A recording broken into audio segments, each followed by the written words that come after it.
Hi, this is Don Mock, and welcome to the blues from rock to jazz.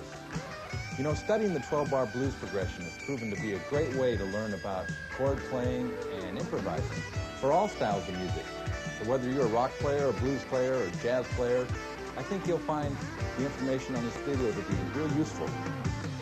Now, we'll be going through the information very quickly here on the tape, but don't try to take it all in one sitting. And you'll probably find it necessary to rewind the tape at times to learn the musical examples. So let's grab our guitars and tune up and get started.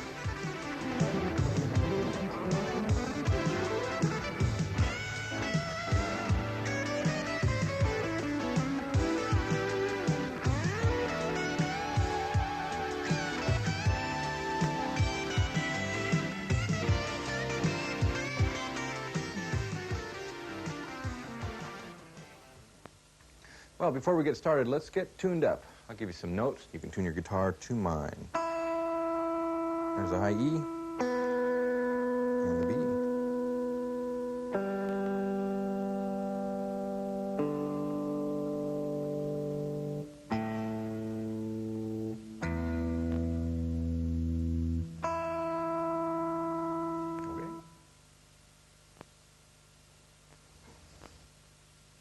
Okay, the first thing we need to talk about here is the type of chords that make up our blues progressions.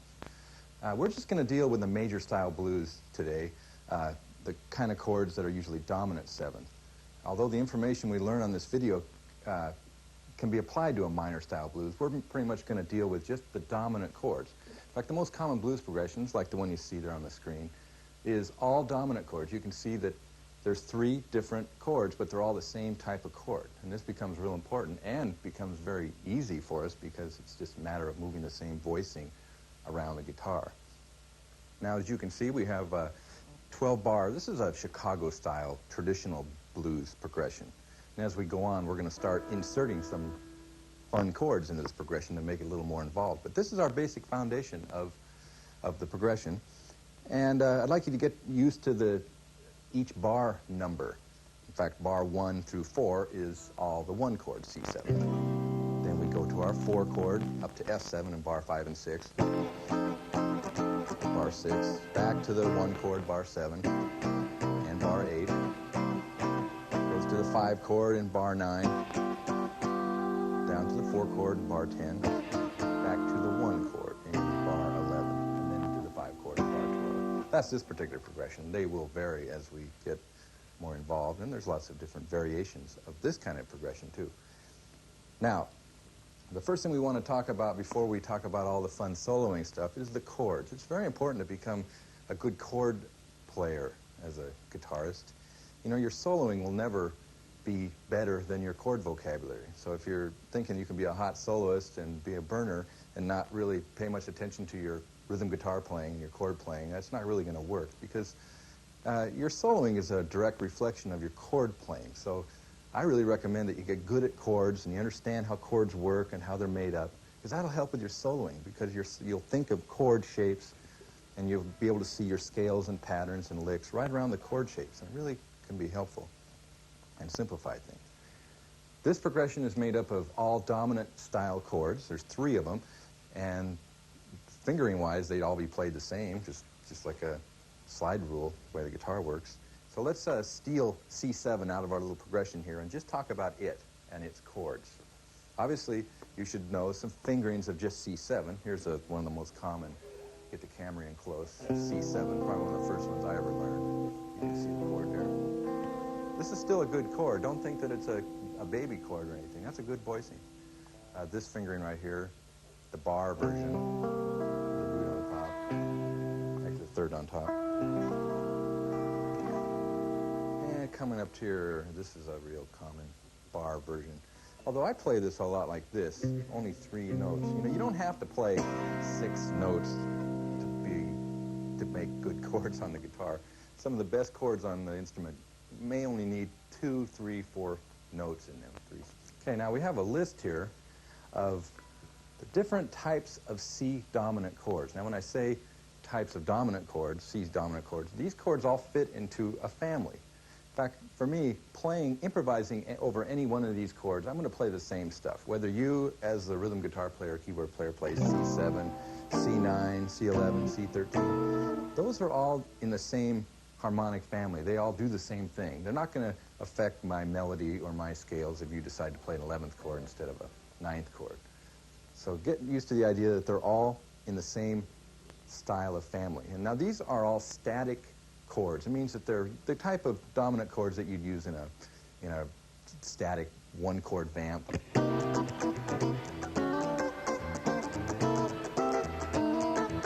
Now as we get into more chord changes, the dominant chord has another name, and those would be called functioning dominant chords. That's where you might see a list like this, except it'll be dominant 7, flat 9, sharp 9, all those real ugly-looking chords. But for right now, let's talk about the static type. And these are more common in blues and in fusion music and pop music.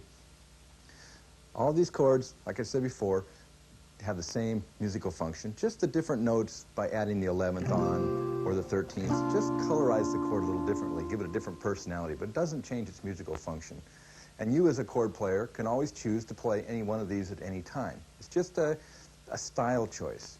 Now in a heavy metal tune, you may not like the sound of a 13th chord. It might sound too jazz-oriented. But in a jazz progression, you might want to do more than just a C7 chord. That's up to you.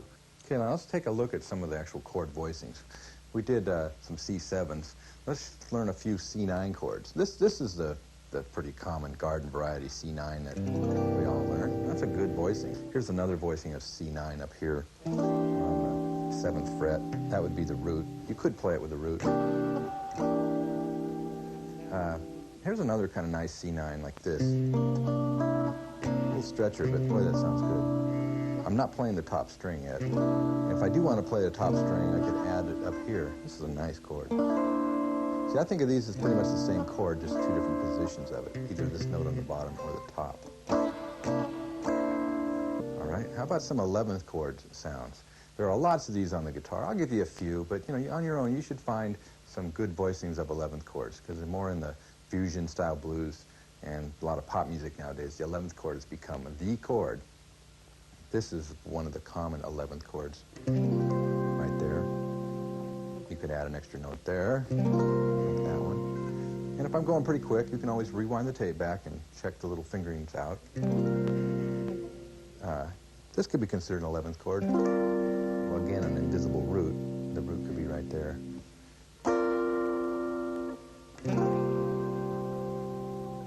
This is more like a B flat over C chord, but this could be it's an 11th sounding chord. It has the tendency to sound like an 11th chord, and you could play it as an 11th chord.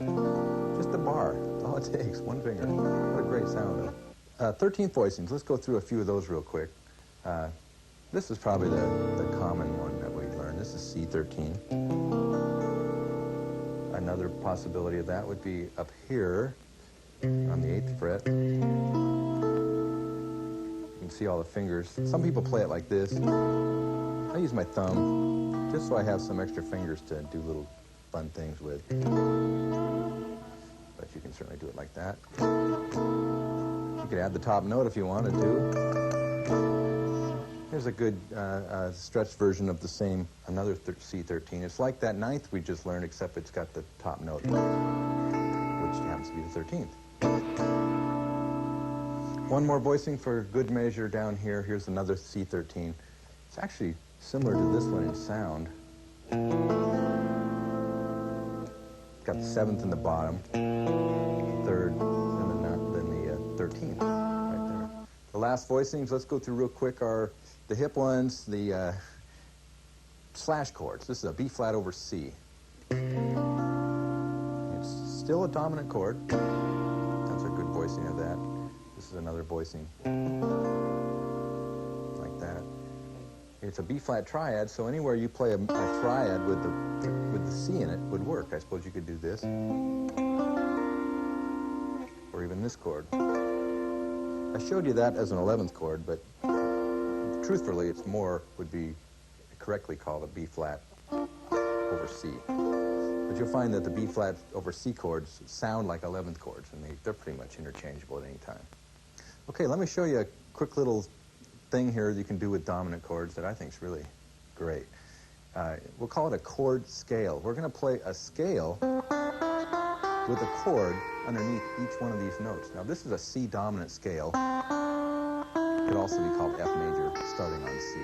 We'll get to that later when we talk about improvising. But that's the right scale for a C7 chord. And we're going to put a type of C7 underneath each one of these scale notes. I'll just go through it, check it out. C7 with a root on top right here. This is kind of a C11. We learned that a minute ago. It's got the ninth on top for a second. Here's our stock C7 with a third on top. Here's our B flat over C with a fourth on top. Now here's our C9 with the fifth on top. Here's our C13 with the sixth on top, the 13th on top. And here's a we'll call a C11. You might know it as G minor 7 like this, but in this usage we'll call it C11, and it gives us our B flat or 7th on top. And then we'll use this chord, our C9 with the root on top. Did you hear the scale?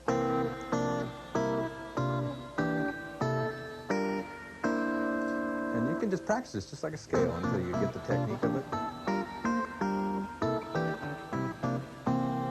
And you could go into the next octave.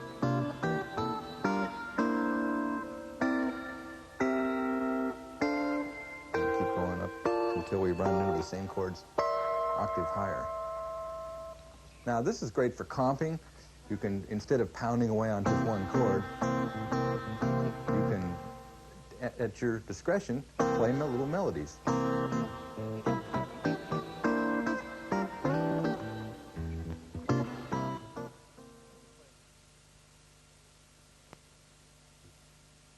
Okay, in this section we're going to talk about soloing over the dominant 7 chord now that we've learned the chords. And we're still just using the dominant 7th chord taken out of the blues progression, and it's now a static chord, like a lot of pop tunes and fusion tunes. And when we put it back in the blues progression, we'll be able to apply a lot of the same things to it. But we're just going to take a C7 chord, and we're going to just make a list of all the different scales and some arpeggio ideas. So I'm going to move through this pretty quickly, and you can rewind the tape and watch each part if you need to. You might get a piece of paper out and write down the names of these, because we're going to cook right through the list. Our chord is C7. The starting point is to understand the key center, or the scale, the 7 note or major type scale that works against this chord. And C7 is not in the key of C major. It's actually the 5 chord in the key of F. So the true scale for that is an F major scale. So we can play an F major scale starting on F.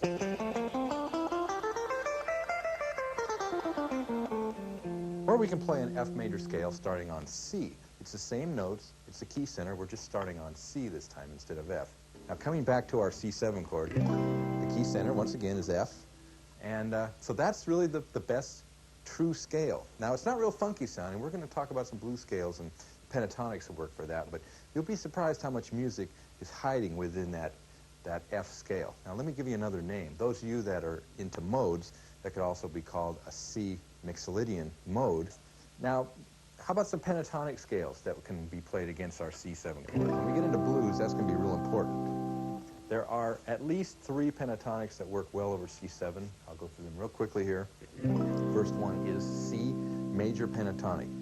The notes in that, just in case you're not sure what that is, C, D, E, G, and A. It's a C major scale or a C Mixolydian scale with a couple notes left out. There's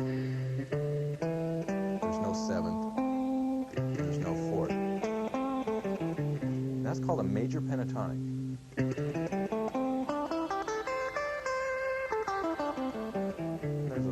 Another one that'll work on a C7 chord is an F pentatonic scale. Now some of you might know, if I play this particular finger, you might think of it as like a D minor. I'm up here on the 10th fret. It's a coincidence that D minor pentatonic is the same as F major pentatonic. They're the same scale, just 2 different names for the same thing. I would prefer that you just call it F major pentatonic. Now this next fingering is a B flat pentatonic, starting on C.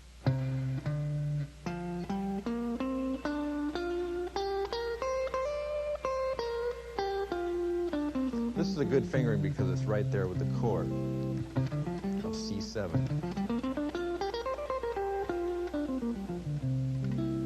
This would actually be the root of the B-flat pentatonic. Now, all three of these pentatonic scales so far are all in the key of F. There's no new notes. If we added up all 15 notes, which we'd actually end up with only 7 because we'd have a lot of duplicates, they're just the notes of the key of F. So remember that every key center has 3 major pentatonics in it. What is the 3 major pentatonics for the key of C? Well, it'd be C major, F major, and G major. What about the key of E flat? Well, it'd be 1, 4, 5, be E flat, A flat, and B flat major pentatonics. This is real handy when you play in other types of chords. For example, if we have A minor 7. Once you decide what key A minor is in, I'll say it's in the key of G right now, I could play all 3 of the pentatonics of the key of G. That'd be G, C, and D. Now back to our C7, there is another pentatonic that we can play, and that's to get the blues sound. And this becomes real important when we start talking, when we get back into our blues progression here. We could call it a C blues pentatonic scale, or we could just call it an E flat major pentatonic. Whichever the case, it's the same way. This is what starts to give us our blue notes, our minor third that gets played against a major third that's in the chord. And that's where the actual blues sound begins. The wrong against right. That's the real common pentatonic. So now we have 4. We have C, we have F, we have G, and then we have E flat. And that's the blues sound. Now if you're a rock player or a blues player and you know a lot of licks or ideas out of the pentatonic scale, now you can play them in all 3 or 4 locations that we've discussed here. And now if your one lick now has 4 different locations that can be played in, it's great. It gives your idea 4 different personalities. Now to demonstrate this, let me show you a little lick in a pentatonic scale, and then we'll demonstrate it against all 4 of the usages. We'll use it in C pentatonic right now. So this is a C pentatonic lick, and it goes like this.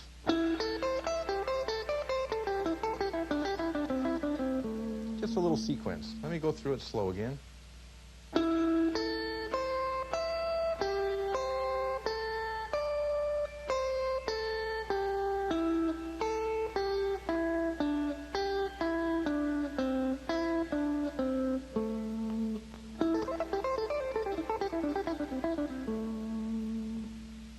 Okay, I'm just going to play a little bit over a C7 vamp now using our 4 pentatonic scales and our little lick.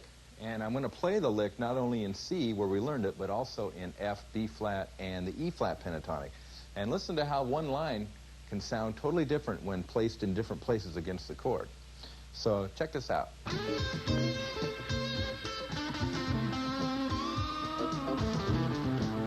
Now this is the C pentatonic. Real major sound. Here's the B flat pentatonic.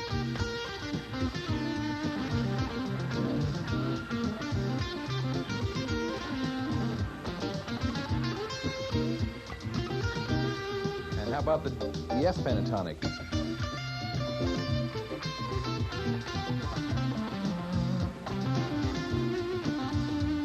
And finally the E flat, the blues pentatonic.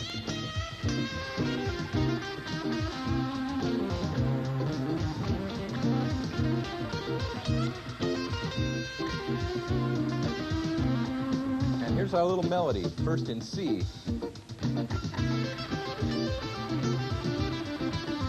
B flat.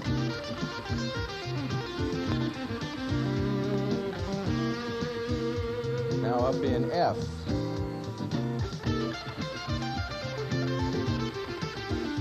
E flat. Now the E flat really took on that blues sound. I'll do it again.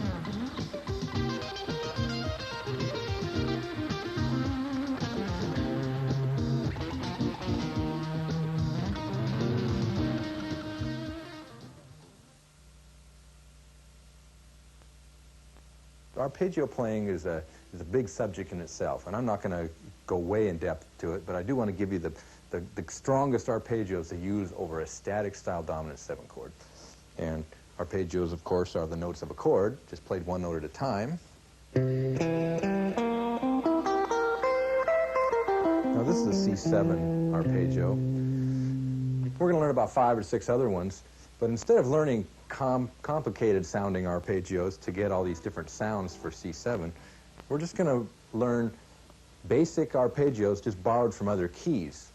For example, we're going to play a G minor 7 arpeggio against our C7 chord. That's one fingering. Maybe the camera can zoom up here close to check that out. And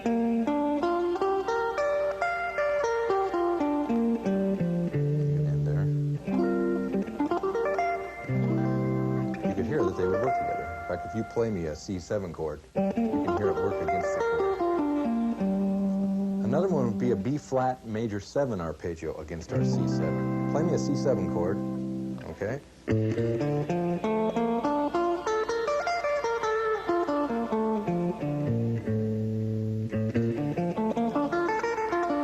a B flat major 7. That sounds really good against C7. That gives us kind of a C9 sound. Another one might be E minor 7 flat 5 arpeggio. That's actually a diatonic chord, E minor 7 flat 5. It looks a lot like that 9th chord we learned, and that's true. Just it has 2 names. It could be a C9 or an E minor 7 flat 5. The arpeggio.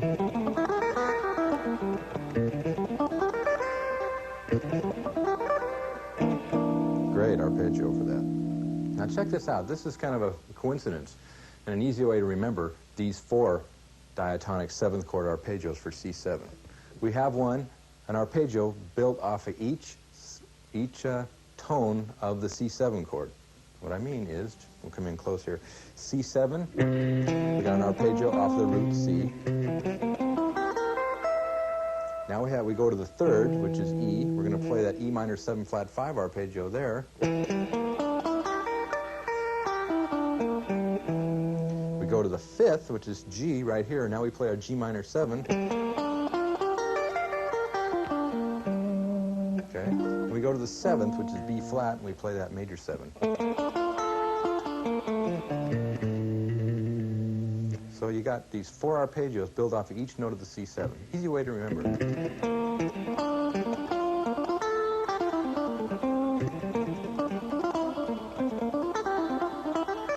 And all that sound, those are all combinations of these arpeggios.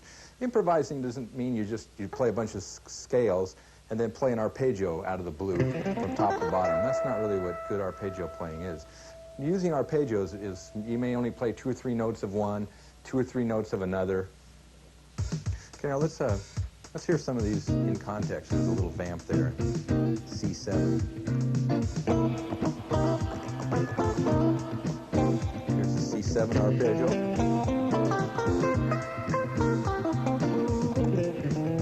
A few little stylistic things in there. Here's that G minor.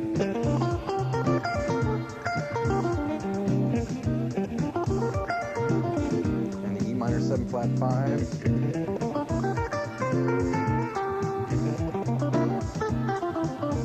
And what's the other one? B flat major 7. Okay.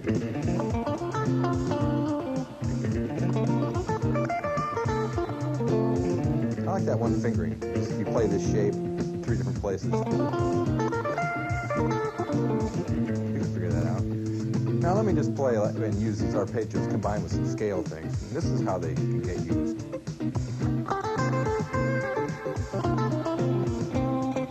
Listen for them. Here's C7. I used it to help set up a little idea.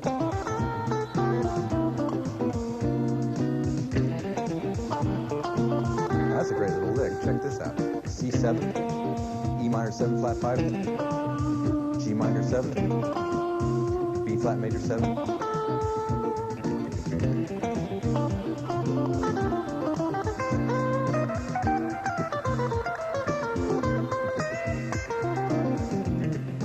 Pentatonic scale bandit.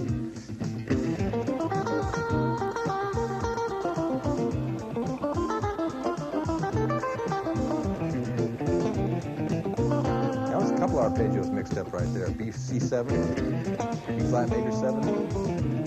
So you can see it's a constant little game.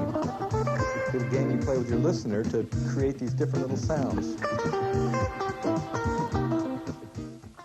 What's wild is we haven't left the key center of C yet. You know, if you figured it out, all those arpeggios, all the notes of those arpeggios are in the key of C mixolydian or F major. A lot of sound hiding out there in the major harmony.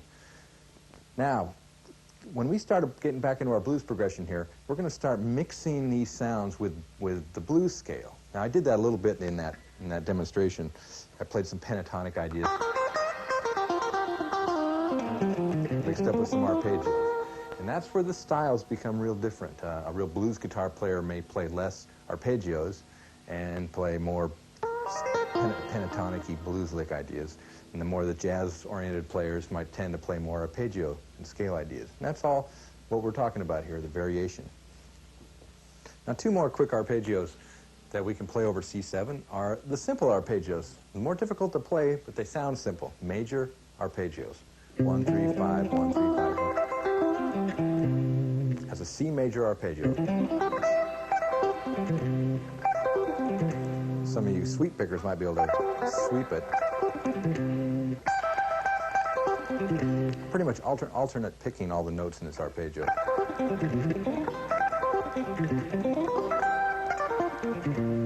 So the two arpeggios are, it's the same one, it's just two locations of it. A C major arpeggio and a B flat major arpeggio. A neat thing to keep track of, these are a whole step apart, C major and B flat major. Remember that, because that's going to come in handy. You can play these same two relationships over some other chords.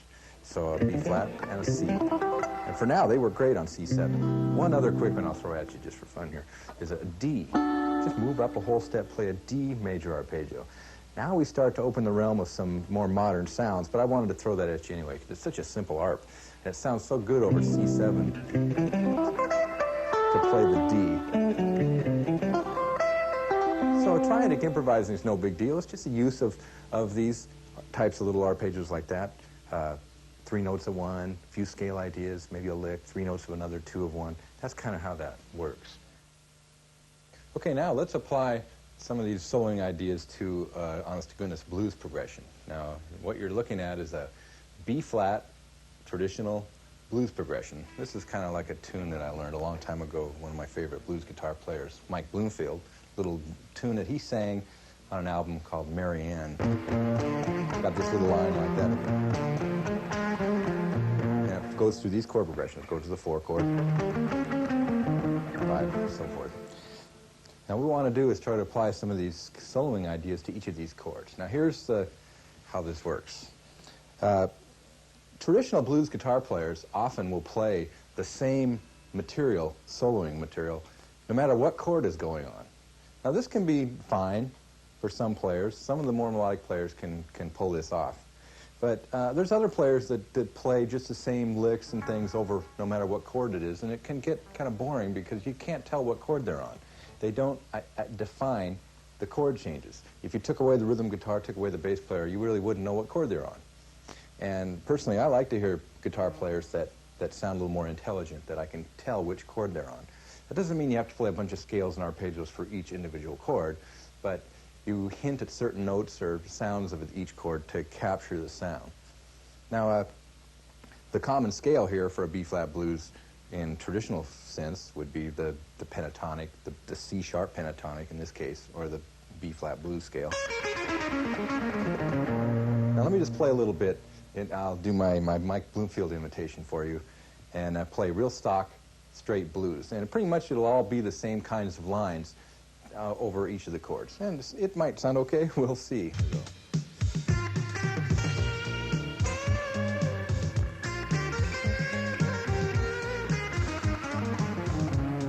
Same line on the next chord, even though it now changes to E flat.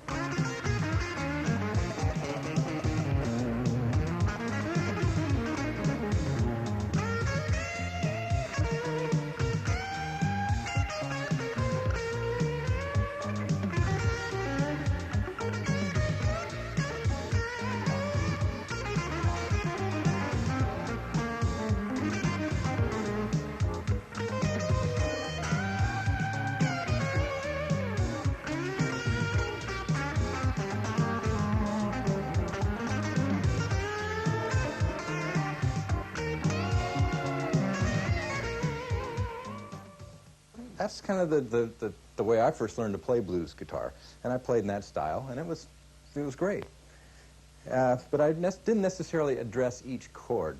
And that's kind of the next step if you want to sound a little more intelligent and want to head towards jazz playing, is we want to now play over each individual chord. This is a fine progression for that. So if we look at each chord individually, and key center-wise, the first chord being B flat, we're going to play our Mixolydian scale for that, E flat major, could also be called. Those same arpeggios, those same pentatonics. But what happens now when this thing changes to the 4 chord, the whole thing has to change. All new scales. Now it goes to E flat 7. So what key is that in? Well, it's the 5 chord in the key of A flat major, so you're going to play an A flat major scale. And you'll play the same relationship arpeggios and triads and so forth for that. When it goes to the 5 chord, S7, same thing. We're now in the key of B flat major, and you're going to play the B flat scale against that. So let me play through a little bit now with the band, and I'll go more for each of the chord sounds. Now you'll notice a little bit difference in sound, and I'll play more scale line ideas.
In this section, we're going to learn the 8-note dominant scale. This is a great scale to get more of a jazz or bebop sound. And the reason that it has that sound is because of the extra note added to a major scale, the minor 7th. Or we're adding a major 7th to a dominant 7th scale. Look at it whichever way you'd like. This first fingering you can see there on the screen shows those 4 half steps in a row. This is a C 8-note dominant scale, C, B, B flat.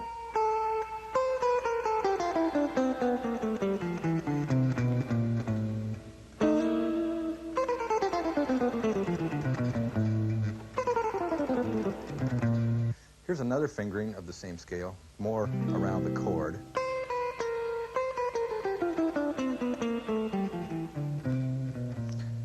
Now, the one thing about this scale, it has a tendency to sound more dominant when played downhill. It's because that 7th, the major 7th, even though it's a wrong note to have on a dominant chord, it serves as kind of a springboard to make the dominant 7th note sound more dominant. Hear it?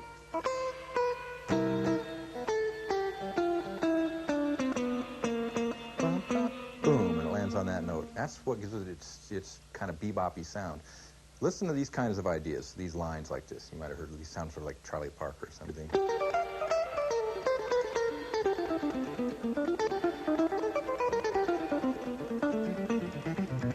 That thing was pretty much all some arpeggio ideas, but primarily out of that scale.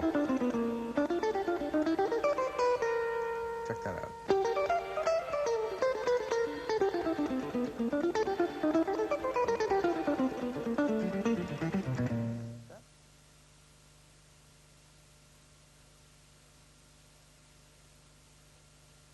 Okay, let's learn a lick or a melody out of this scale. This is kind of a bebop sounding line for a C7 chord using the 8-note dominant scale. It goes like this.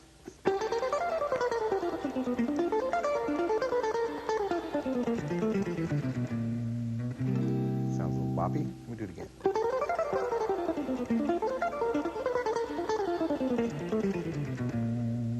Now let's go through it real slow so we can kind of analyze what's going on. Primarily it is the 8-note dominant, but it does have a few little art moves in it, arpeggio moves. Here we go. Here's the first part of it.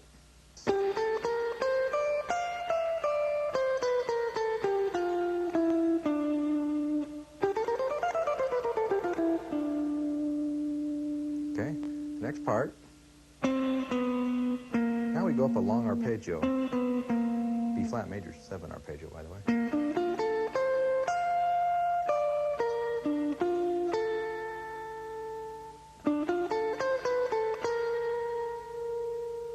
Now we're to the next section. Little arpeggio again. That's like a D minor shape, actually. I move down to here now, the 8th fret. Right down the scale now.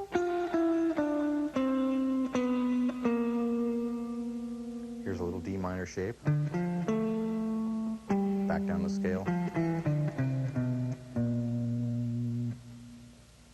Okay, let's apply the 8-note dominant scale and maybe some other things that we talked about earlier to a fusion-style blues progression. This progression, as you can see, looks an awful lot like a typical traditional blues, with the exception that it goes to the C7 chord later in the progression. And all the chords are pretty much 11th style chords, or G over A type. It goes up to the 4 chord, goes back to the 1, 5 chord, 4 chord. Actually, you could call this the flat 3 chord. Reminiscent of a tune called Follow Your Heart by John McLaughlin. That's a fusion-style blues tune. So let's just play here with the band and demonstrate some of those ideas. Here we go.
Okay, we're back to the progressions here, and as you can see, we have, which looks familiar, this is our first progression that we did earlier, except now it's down in the key of G. Now it's a G blues, and it's written exactly the same way.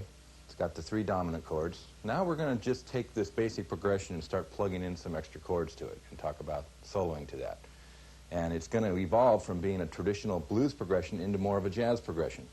And as progression gets more involved, so does your soloing. Soloing would have to. Let's look at the next progression. Now here, there's a new chord plugged in, actually a couple chords plugged in.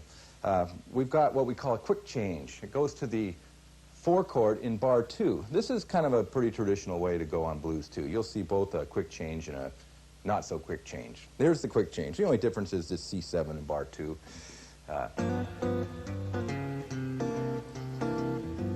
Everything's the same until we get down to bar 11. And this has got the beginnings of a turnaround. It goes from the 1 chord, 4, to 1, to 5. Soloing-wise, you could pretty much play the same way you would over the first progression, except when it does go to that quick change in bar 2, you do need to change your scales there, because you don't want to be playing the major third of the G chord, and when it goes to that 4 chord, to be playing that note. You know, that doesn't work too good together. Now, this progression is pretty much the agreed-upon jazz, standard jazz 5-chord progression. I call it a 5-chord progression because there's 5 different chords in it.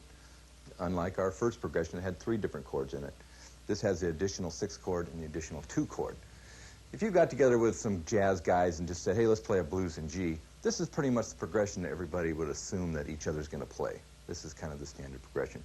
There is another chord that can be plugged in, and a diminished 7th chord, bar 6. So how we have this sound.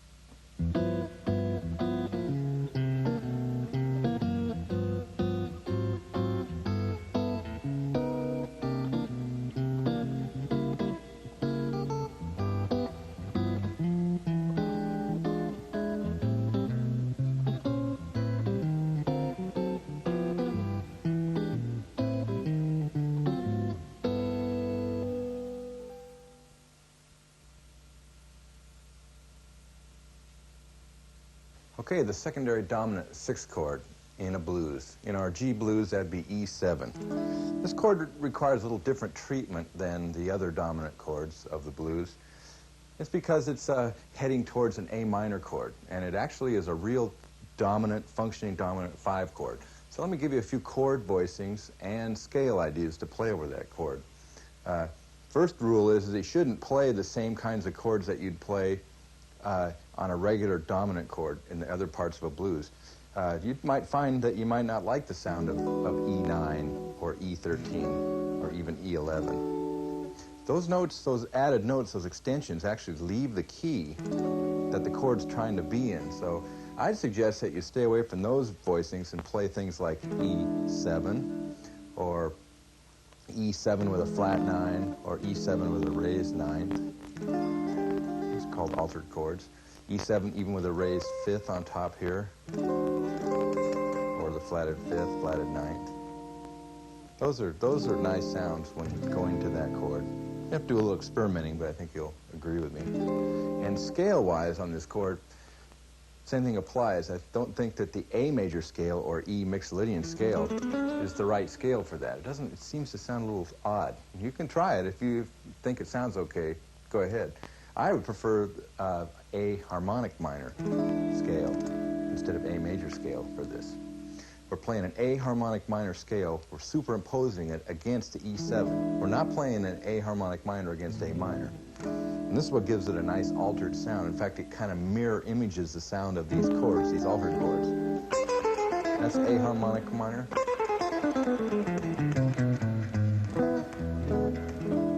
It sounds like that chord, huh? You need to, at first, you'll learn the scale patterns. And if you know those, your next step is then to learn some melodies from the scale. Another scale that works for this chord is the F melodic minor scale. Now, if you've learned your melodic minor scale patterns, we think up 1/2 step from the root of the chord we're on, E7, go up that 1/2 step, and play F melodic minor. Again, this gives us some real nice extensions and alterations for the E7 chord. Now, you should analyze these two scales against the chord to understand why they work. Okay, 2 other quick ideas for our E7 secondary dominant chord is a diminished arpeggio. You can start up a 1/2 step above the E7 and play that arpeggio. It gives us a nice altered sound. And the diminished scale.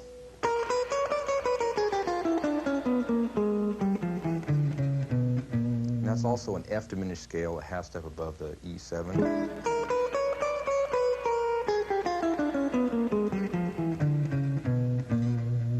I start on here on a B flat. I remember the relationship by this E7 to this root B flat.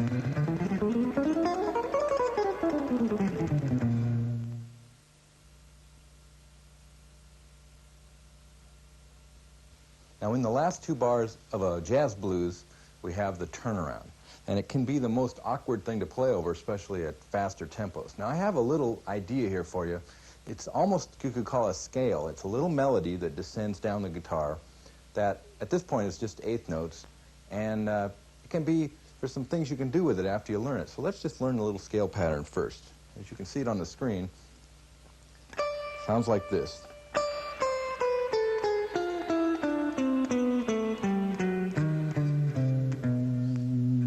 You can hear the chords in there. That's the G chord. Here's the E7, the flat 9. Here's the A minor. Going to the D7, flat 9, resolving it back to the G. Now, the first thing we can do is we can invert the different sections into different octaves. So by knowing this one little scale idea, we can play it a bunch of different ways. Let me give you a couple options. Check this out. Here's the first part, as you can see, in the original octave, but now it goes up an octave in the second half.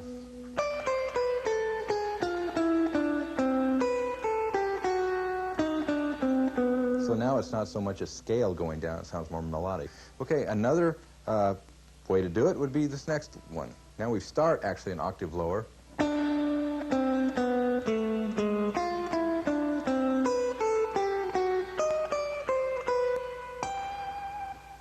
That's kind of a good one.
Okay, now we have a few jazz-style solos for our 12-bar blues in G, for our 5-chord progression.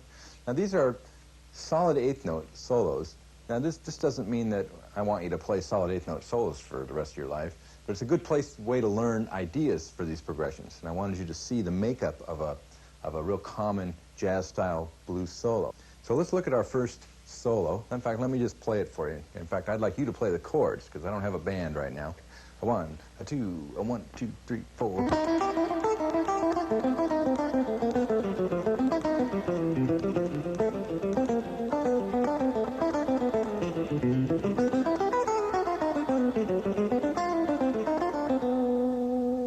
Let me go through it kind of slow now for you, bar at a time. Here's the first opening kind of bebop line for the first bar. Okay.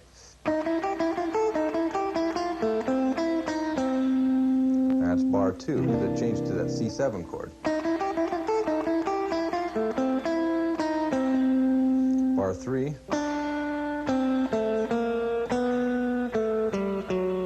Here's a little arpeggio. It's actually an F major 7 arpeggio. And as this chord gets ready to go to C7, I've stuck in here a little altered idea, a little augmented sound for the G7. Bar 5. Here's just a little sequence. Now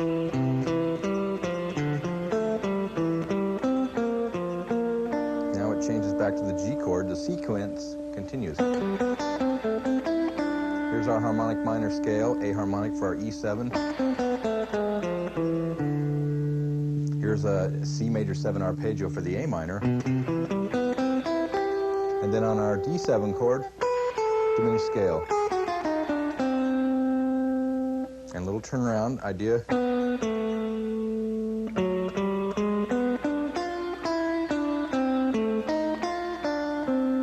Takes us back to the top again. Okay, this next solo kind of demonstrates more of some chromatic ideas. 3, 4.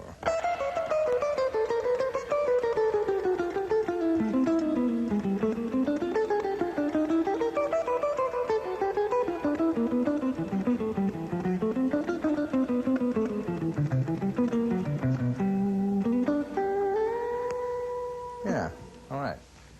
Now let's go through it bar at a time. You know, this first bar is kind of a lot of chromaticism in it, and it kind of outlines this D minor 7 chord right here. So I kind of think of it as a substitute for the G7.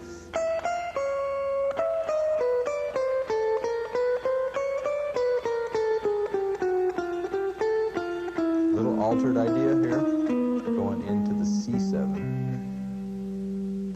Then the C7 bar 5.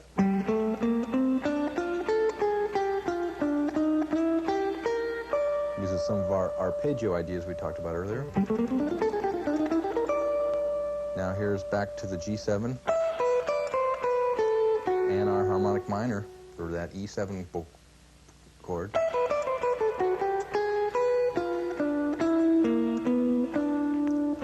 Lands on that C note, which is part of the A minor chord.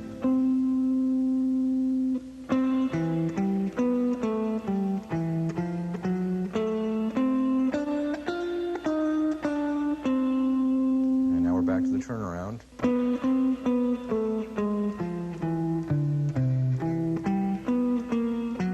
Little augmented idea there for that for this D7.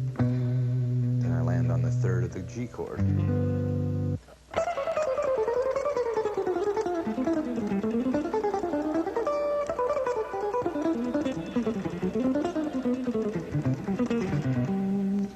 All right, got one more solo here. This is more of a modern solo for our 12-bar blues in G.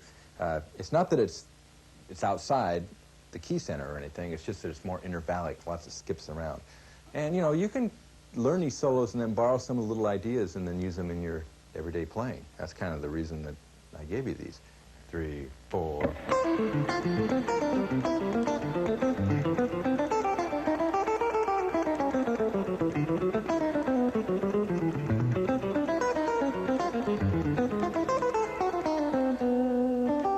Okay, let's go through this solo slowly, bar at a time, and talk about each of the little licks.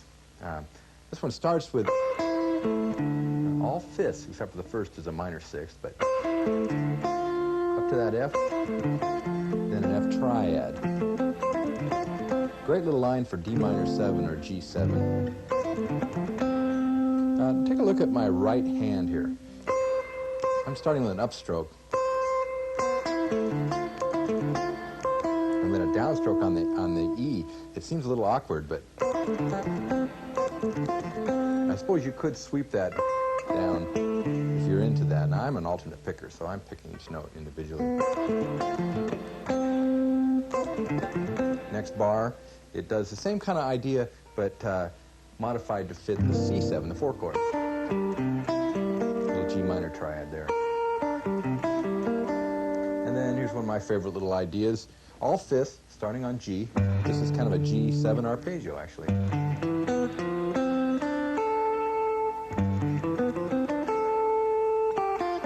Into bar 5. And a diminished scale. To bar 7, which is a G chord. We do a little G major 7 move there, even though the chord's supposed to be G dominant. This is okay. Into bar 8. Here's another A harmonic minor. Now we have another little interval idea. It's almost just like the one we did in bar 3, but now it's for the A minor chord. The only modification is flatten the 3rd here instead of. Then here's a little another 5th idea. This is built off of the flat 5 substitute chord, and those of you that know what that means knows that the flat 5 substitute for D7 is A flat 7, and to me this is an A flat 7 idea in fifths. You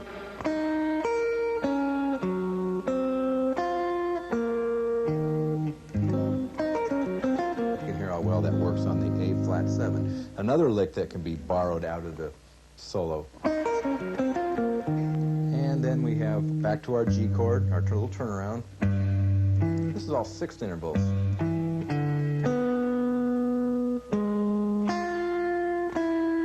You can hear the G chord, now the E7 chord. Now just diminish scale for the D7 chord all the way down to the finish.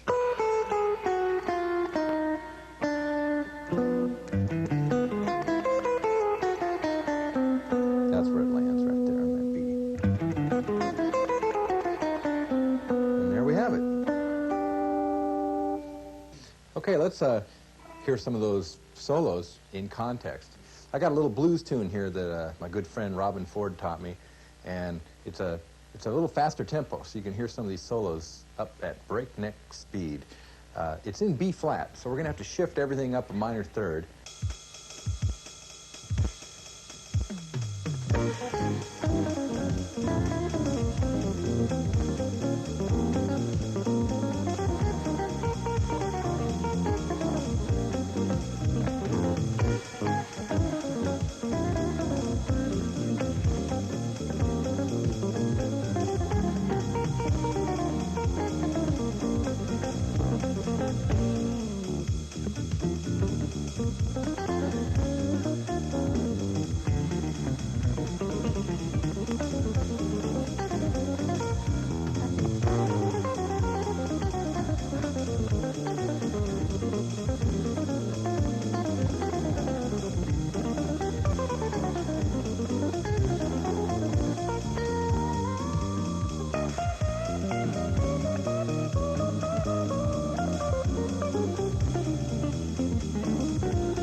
Well, that's about all the time we have, and I just want to thank you for joining me.